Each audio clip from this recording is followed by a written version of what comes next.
Magluluto pala si Mama ng chop suey. Hiniiwanan ni Papa yung mga kulay. Habang nahihiwa si Papa ng kulay, si Mama pinapalatan niya yung paro. Pagkatapos marete lahat ng mga sangkap, nag-umpisa na si Mama na matluto. Nung mainit na yung mantika, natlagay na si Mama ng bawang at sibuyas. Pagkatapos mamekot-mekot ni Mama, natlagay na siya ng hipon. Nung kumukulo na yung kanin, natlagay si Mama ng 2 itlog. Linagay na rin pala ni Mama yung cauliflower, carrots at baby corn. Nung medyo lumampot na, linagay na ni Mama yung beans, repolyo at bell pepper. Ayan na po, luto na po yung ating chop suey.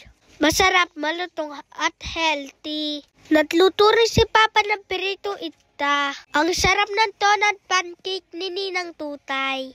Napiting nga po kami kaya napapili po kami ulit. Siyempre meron rin chick-tick, favorite ko po. Tamang ice cream muna ang Carpio sibling. Gusto talaga ni Timidyo ice cream.